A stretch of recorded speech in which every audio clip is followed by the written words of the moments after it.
El Pozo de la Muerte. Douglas Preston y Lincoln Chill.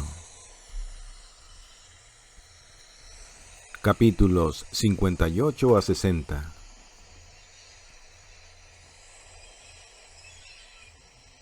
El motor electrónico del ascensor zumbaba suavemente mientras descendían al pozo.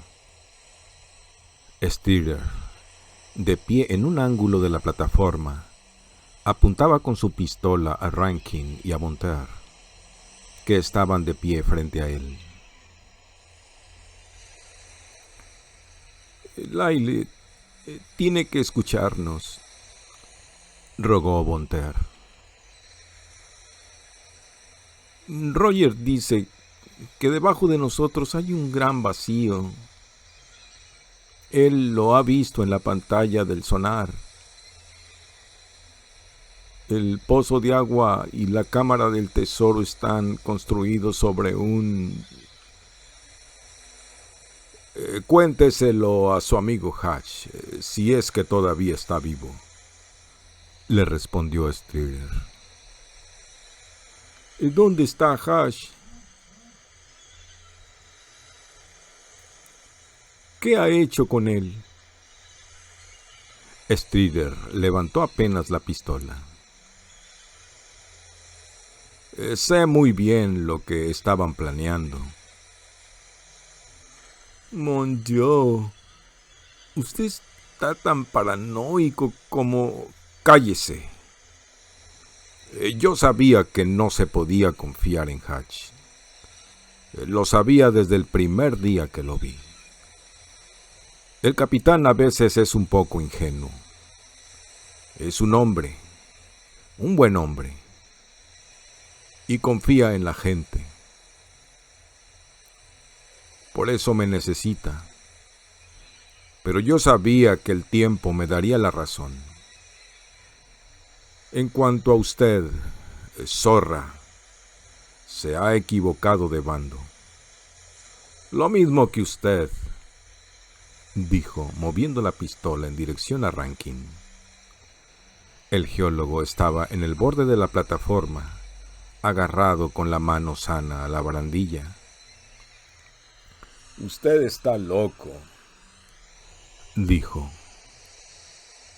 Bonter lo miró. El fornido Rankin, un hombre siempre amable y de buen humor, estaba ahora tan furioso que parecía que fuera a estallar en cualquier momento. ¿No lo entiende?, insistió Rankin. Ese tesoro ha estado empapándose de radioactividad durante siglos. Ahora es una amenaza.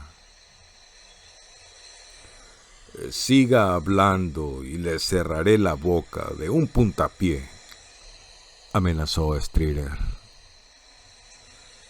Me importa un bledo que lo haga, dijo Rankin. De todas formas, esa espada nos matará a todos. Tonterías. No son tonterías. He visto las cifras. Los niveles de radiación de ese cofre son increíbles. Cuando Nadelman saque la espada, moriremos todos. Pasaron junto a la plataforma situada a los 15 metros de profundidad. Los puntales de titanio bañados por el resplandor de las luces de emergencia. ¿Usted cree que soy idiota?, dijo Streeter.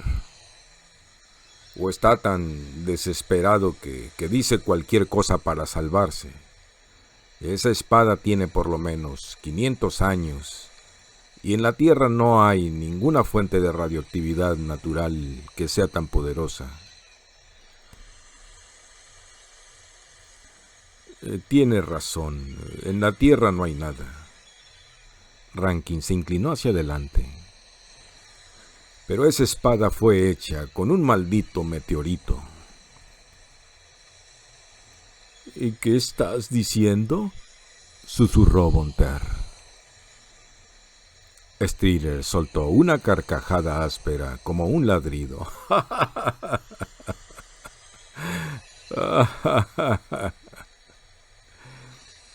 El radiómetro señala una emisión de radiaciones característica del iridio 80.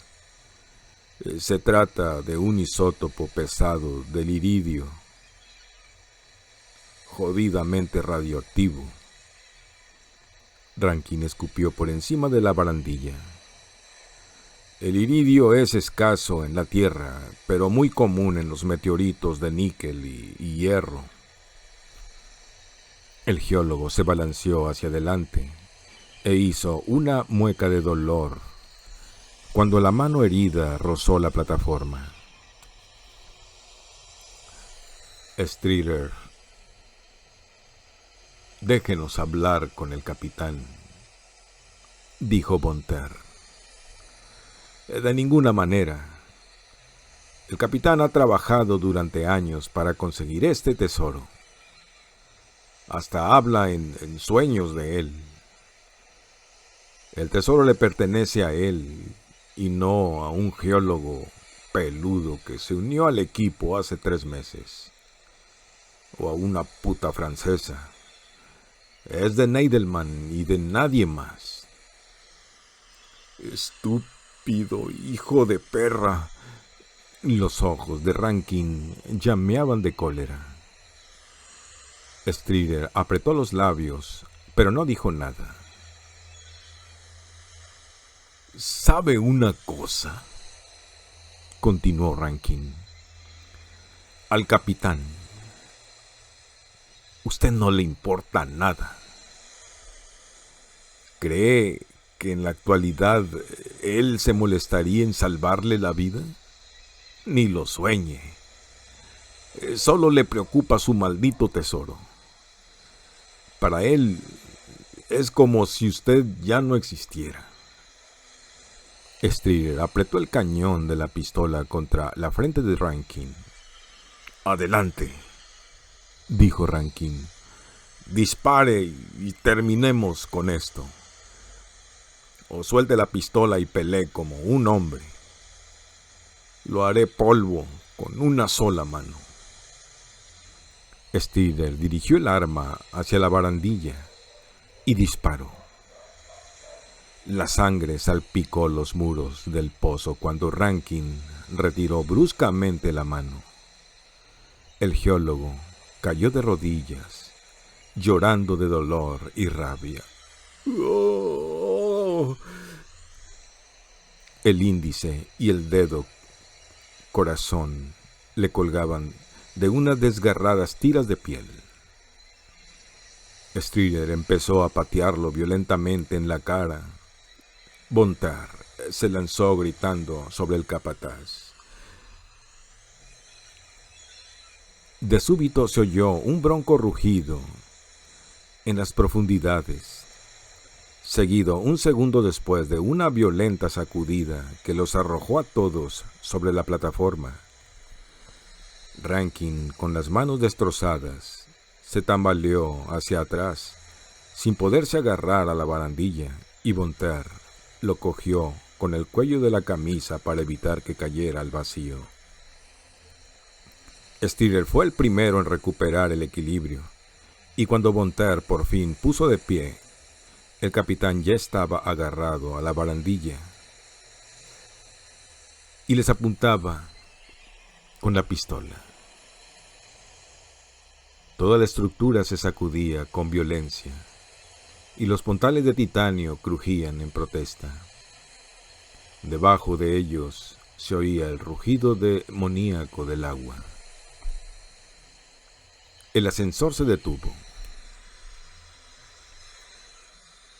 No se muevan, les ordenó Strider. Hubo otra sacudida y las luces de emergencia comenzaron a parpadear. Un tornillo que caía rebotó en la plataforma del ascensor con un ruido metálico y continuó su caída al abismo. Ya ha comenzado, gritó con voz ronca Rankin, que estaba hecho un ovillo en el suelo del ascensor, y se apretaba las manos sangrantes contra el pecho. ¿Qué es lo que ha comenzado? El pozo de agua se está desmoronando dentro de la falla. ¡Qué maldita coincidencia!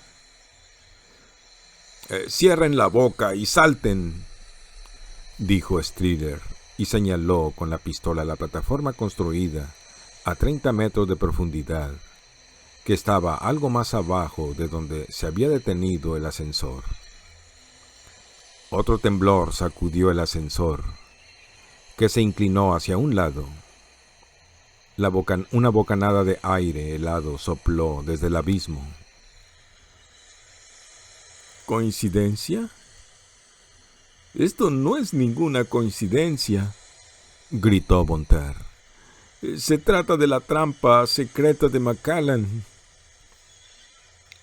Les he dicho que se callen. Strider la empujó afuera del ascensor y la joven cayó en el andamio a los 30 metros de profundidad. Miró hacia arriba, dolorida, pero indemne, y vio al capataz que pateaba a Rankin en el abdomen. 3 patadas y el geólogo cayó pesadamente junto a ella. Von Terr se movió para ayudarlo, pero Strider ya bajaba al andamio con gatuna agilidad. «No lo toque», ordenó y la amenazó con la pistola. «Vamos a ir allí». Von Terr miró en la dirección señalada. El puente que conectaba la escalera de titanio con el túnel de Wapner estaba vibrando. Y en ese mismo instante se produjo otra violenta sacudida. Las luces de emergencia se apagaron y la estructura metálica se sumergió en la oscuridad. «Muévase», dijo Strider muy cerca de su oreja. Después el capataz se detuvo. A pesar de la oscuridad, Von Terr se dio cuenta de que se había puesto tenso. Y después ella también vio la débil luz que debajo de ellos subía rápidamente por la escalera. «¿Capitán Neidelman?», preguntó Strider. No hubo respuesta. «¿Es usted, capitán?», preguntó otra vez, en voz más alta para que lo oyeran por encima del rugir del agua. La luz continuaba acercándose. Von Terr observó que las linternas apuntaban hacia abajo y dejaban en sombra el rostro de la persona que subía la escalera.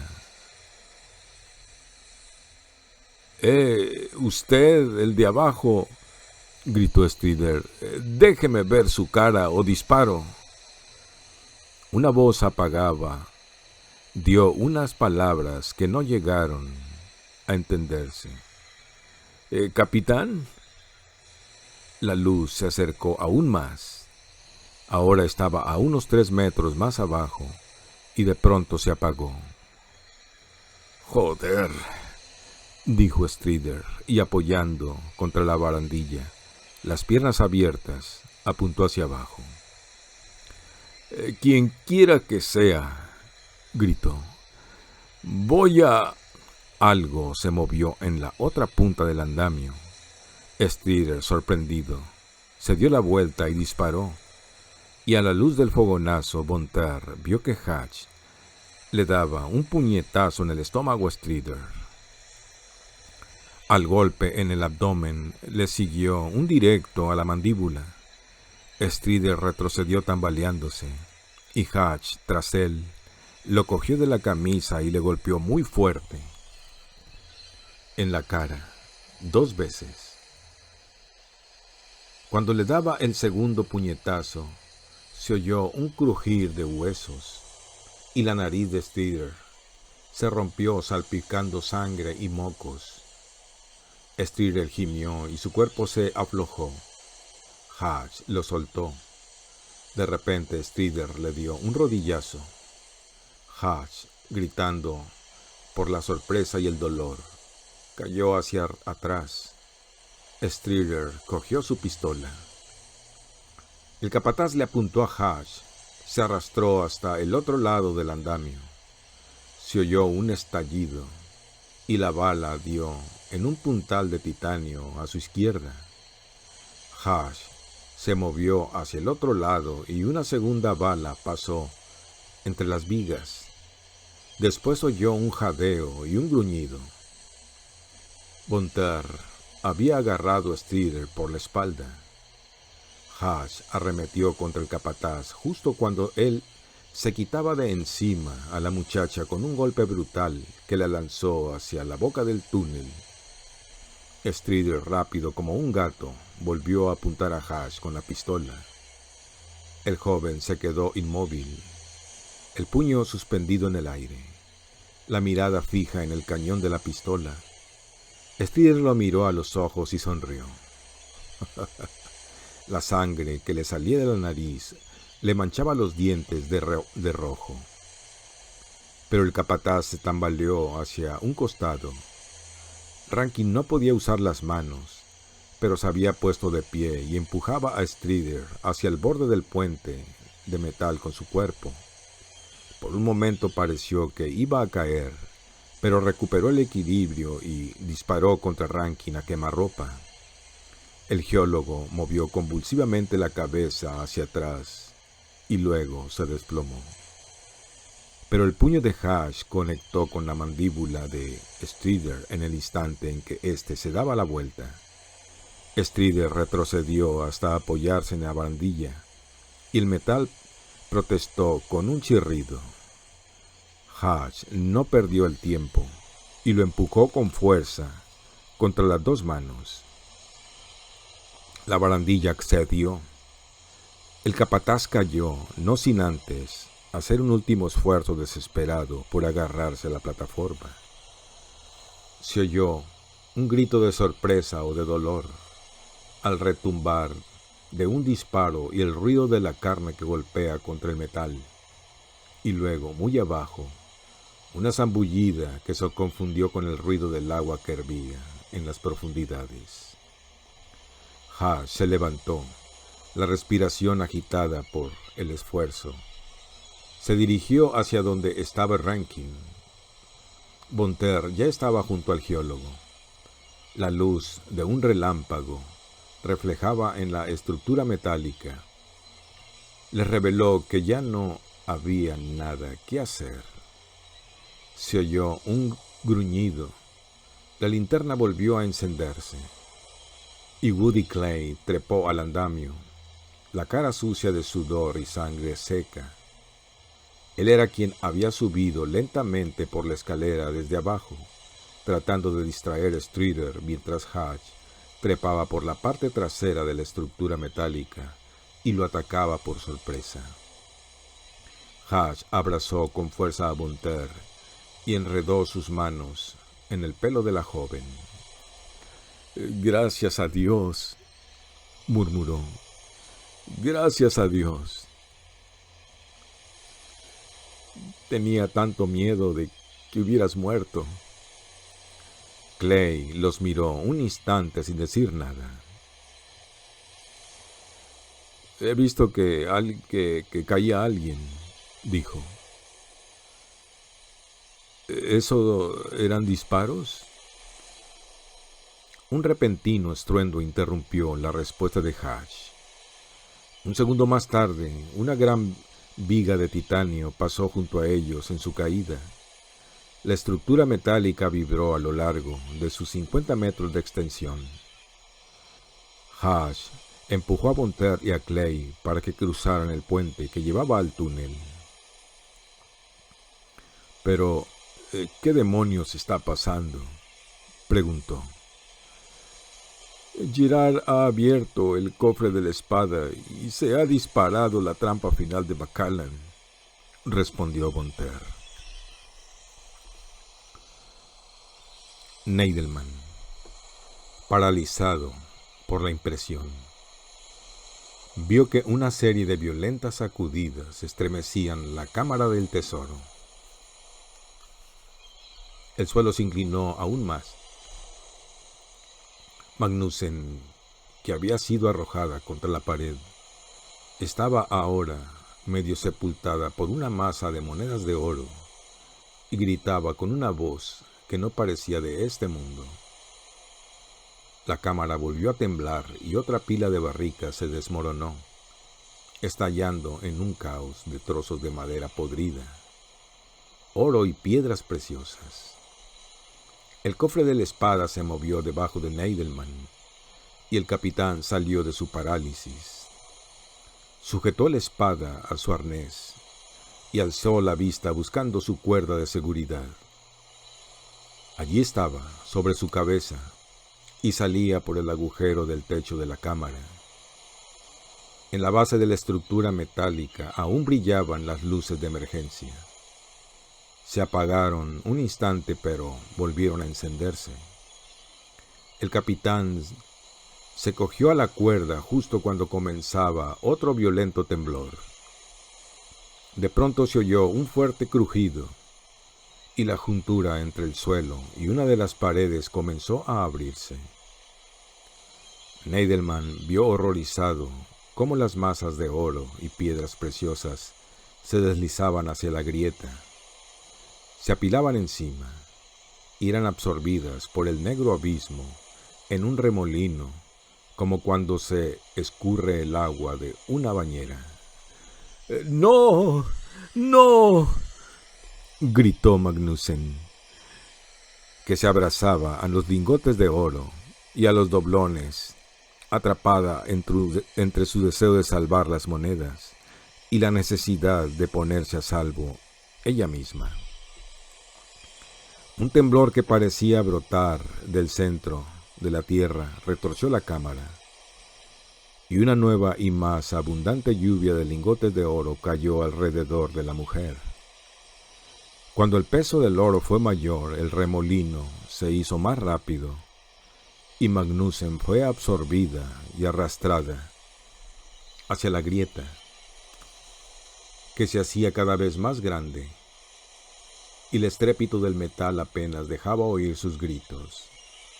Magnussen levantó los brazos y los ojos parecían saltarle de las órbitas a medida que el peso del oro oprimía su cuerpo. El ruido de los hierros que se retorcían y de los pernos que se desprendían retumbó en la cámara, y luego Magnussen desapareció junto con el reluciente río de oro tragada por el abismo. Neidelman soltó la línea de seguridad, trepó por una inestable pila de lingotes de oro y consiguió aferrarse al cubo de metal que se balanceaba en el aire. Estiró el brazo y apretó un botón en el interior. El cabrestante rechinó y el cubo, con Neidelman suspendido debajo, comenzó su lenta ascensión hasta salir por la estrecha abertura en el retorcido techo de la cámara.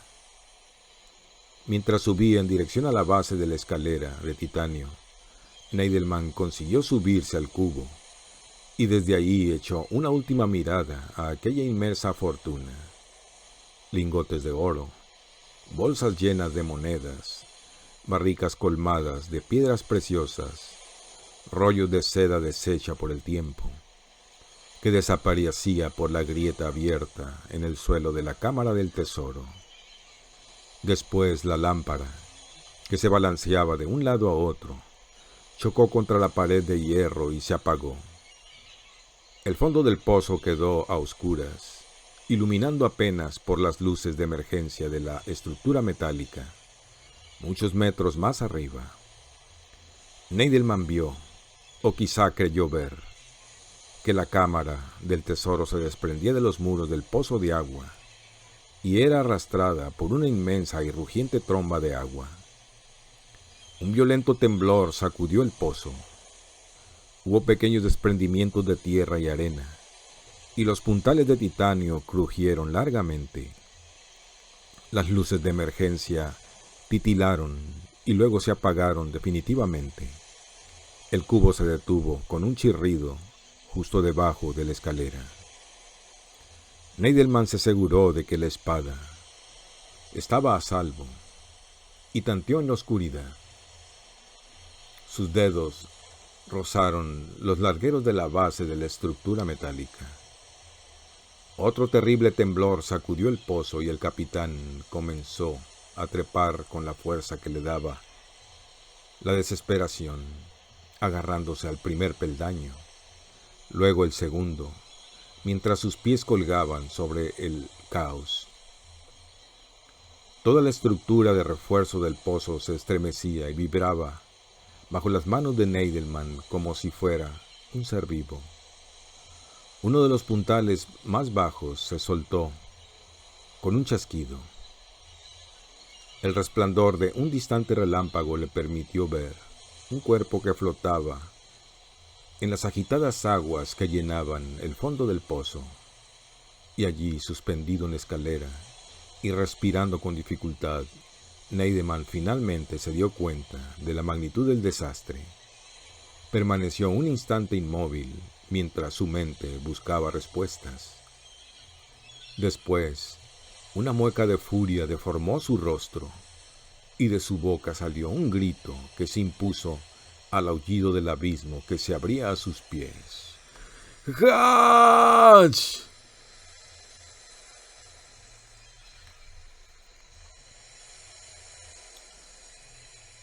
¿De qué estás hablando?, preguntó Hatch, apoyado contra la húmeda pared del túnel y respirando laboriosamente. ¿Qué es eso de la trampa final? Según Roger, el pozo de agua fue construido sobre una columna diapírica situada en la intersección de una falla geológica, le explicó Von Terr, casi gritando.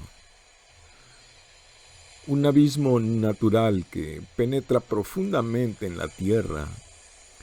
Macallan planeaba utilizarlo para acabar con Ogham. Y nosotros, que creímos que reforzando la estructura del pozo de agua resolvíamos todos los problemas, dijo Hatch con un gesto de desaliento. Macallan ha estado siempre un paso más adelante.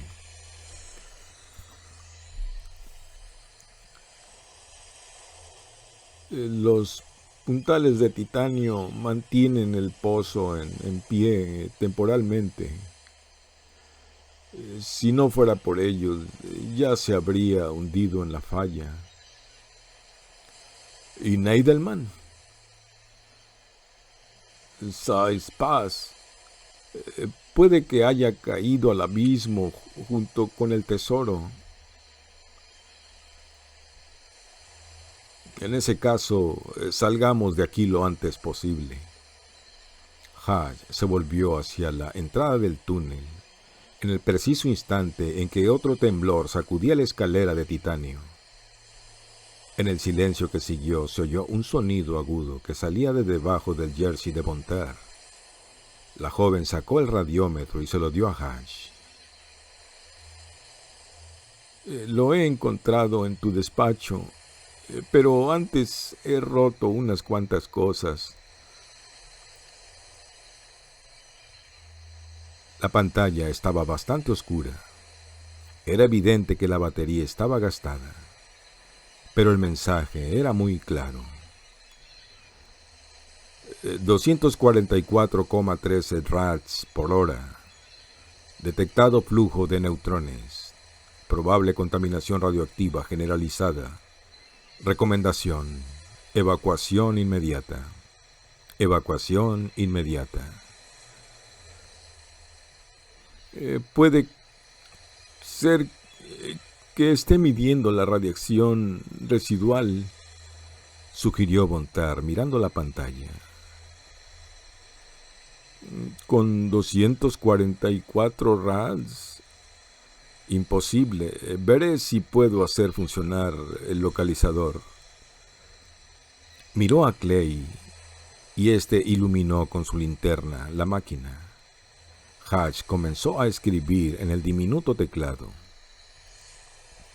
El mensaje de advertencia se borró y en su lugar apareció un gráfico de malla tridimensional. Hatch comenzó a mover el detector en la entrada del túnel y cuando se acercó a la escalera en el centro de la pantalla, floreció una mancha con todos los colores del arco iris. ¡Mi Dios! Hatch miró a sus compañeros. Nadelman no está muerto. Ahora está en la escalera, unos metros más abajo, y tiene la espada. ¿Qué dices?, preguntó Von Terr, incrédula. Mira esto. Hatch dio vuelta al radiómetro en dirección a la joven. Una irregular mancha blanca oscilaba bruscamente en la pantalla. Jesús, el capitán debe estar recibiendo una dosis masiva de radioactividad de la espada.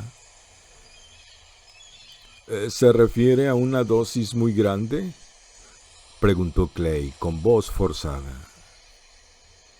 Lo que yo quisiera saber es la dosis que estamos recibiendo nosotros, intervino Von Terr. Nosotros no estamos en peligro inmediato. Por el momento al menos. No recibimos radiación directamente, pero el efecto de las radiaciones es acumulativo. Es decir, que cuanto más tiempo estemos aquí, mayor será la dosis de radioactividad. De pronto, la tierra se sacudió como poseída por 1000 demonios. En el interior del túnel, una viga cedió en medio de un fuerte ruido. Una lluvia de guijarros y de tierra cayó sobre ellos. ¿Qué estamos esperando?, preguntó Von Terr, y se volvió para internarse en las profundidades del túnel. ¡Vámonos! ¡Espera!, gritó Hatch, con el radiómetro zumbando en sus manos. No podemos esperar, insistió Von Terr. ¿Este túnel no nos lleva a la playa? No. Cuando el reverente volvió a montar la trampa, el túnel volvió a quedar clausurado. Entonces, subamos por la escalera. No podemos quedarnos aquí, dijo Von Terr, y se dirigió hacia la escalera de titanio. Hatch tiró de ella y la metió otra vez en el túnel. No podemos ir por allí, le dijo en voz muy baja. ¿Por qué no? Clay estaba ahora junto a ellos y estudiaba atentamente la pantalla. Hatch lo miró de reojo y le sorprendió la expresión emocionada, casi triunfal, de la cara del pastor. Según el radiómetro, le explicó Hatch, esa espada es tan radiactiva que un segundo de exposición basta para recibir una dosis mortal. Nadelman está subiendo la escalera y viene hacia nosotros. Si nos asomamos al pozo, podemos darnos por muertos. ¿Y por qué él no está muerto? Lo está.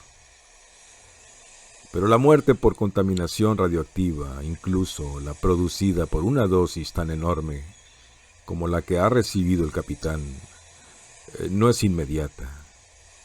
Y si nosotros llegamos a ver la espada, también moriremos. La radiación de neutrones se propaga en el aire de manera semejante a la luz. Es fundamental que entre Nadelman y nosotros continúe habiendo una barrera de rocas y tierra. Hatch miró el radiómetro.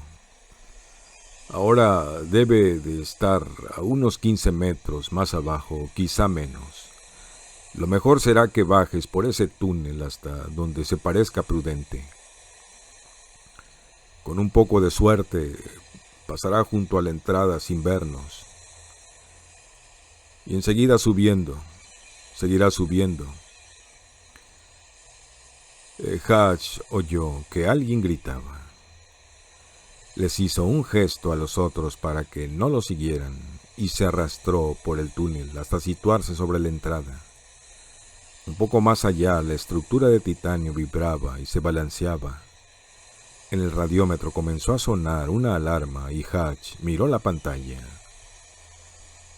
3217,89 rads por hora. Detectado flujo de neutrones. Situación crítica. Evacuación inmediata. Evacuación inmediata. Mierda, está en alerta roja, pensó Hatch. Ellos aún estaban a salvo, protegidos por una barrera de tierra y roca. Pero Neidelman estaba cada vez más cerca y muy pronto.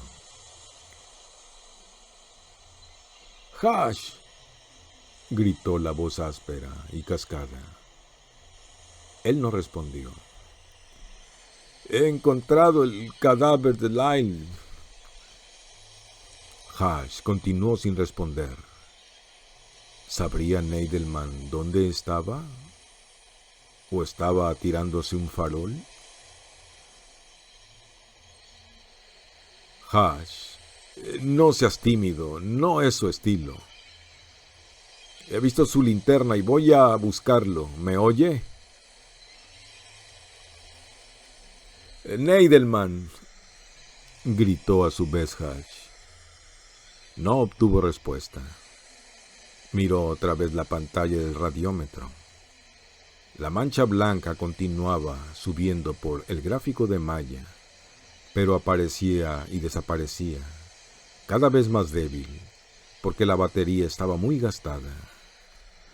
Capitán, deténgase. Tenemos que hablar. Claro que sí, tendremos una bonita charla. Usted no lo comprende, gritó Hatch, acercándose aún más al borde. La espada es muy radiactiva. Lo está matando, capitán. Deténgase de ella ahora mismo. Ah, doctor Hatch, usted siempre tan imaginativo. Se oyó la voz de Neidelman, débil y extrañamente serena. Usted ha planeado muy bien este desastre. Capitán, por el amor de Dios, tire la espada. ¿Que la tire? Usted me ha tendido esta trampa. Ha destruido el pozo de agua, ha matado a mis hombres y me ha impedido rescatar el tesoro. ¿Y ahora quiere que tire la espada? ¡Eso nunca! ¿De qué diablos está hablando? No sea tímido, Hatch, y reconozca su obra. Lo consiguió con unos pocos explosivos bien colocados, ¿verdad? Hatch se dio la vuelta y quedó de espaldas con el suelo. Miró al techo, meditando la respuesta. Usted está enfermo, capitán, dijo por fin. Si no me cree, interrogue a su propio cuerpo. Esa espada emite una poderosa radiación de neutrones. Ya ha detenido la división celular y la síntesis de ADN en su organismo. Muy pronto afectará a su cerebro, la forma más severa de contaminación radioactiva. Hatch escuchó. Solo se oía el rugir del agua en el abismo y el sonido cada vez más débil del radiómetro. Usted ya está percibiendo las primeras síntomas, continuó Hash. Primero sentirá náuseas, aunque es probable que ya esté experimentándolas, ¿verdad? Después vendrá la confusión a medida que aparezcan diversos focos inflamatorios en su cerebro. Le seguirán temblores, ataxias, convulsiones y finalmente la muerte. No hubo respuesta.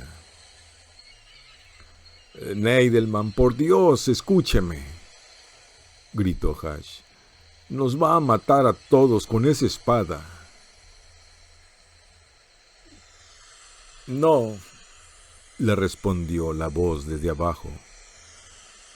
Lo haré con la pistola. Hash se puso rápidamente de pie. La voz estaba ahora cerca, muy cerca, 4 metros o menos. El joven fue por el túnel hasta donde estaba Bonter y Clay. ¿Qué pasa?, preguntó la muchacha. Estará aquí en unos segundos. No va a detenerse. Y Hash se dio cuenta mientras hablaba de que no podrían hacer nada. No había escapatoria. Dentro de un momento Neidelman entraría en el túnel, espada en mano, y todos morirían. ¿Y no hay manera de pararlo?, preguntó Bonter. Le respondió Clay. Sí, dijo con voz clara y firme. Sí, hay una manera. Hash lo miró. La expresión del cadavérico rostro de Clay no era solamente triunfal, sino también espiritual, extática, beatífica. Pero, comenzó a decir Hash, pero Clay ya había pasado a su lado y se alejaba, con la linterna en la mano. Y Hash adivinó de inmediato las intenciones del pastor. «No lo haga», gritó, agarrándolo de la mano. «Es un suicidio. La espada lo matará». «Sí, moriré, pero antes habré hecho lo que me proponía cuando vine a la isla». Clay se soltó de un tirón y corrió a la entrada del túnel. Esquivó el cadáver de Rankin, cruzó el puente que llevaba a la escalera y comenzó a descender, y en un segundo ya no se le vio más.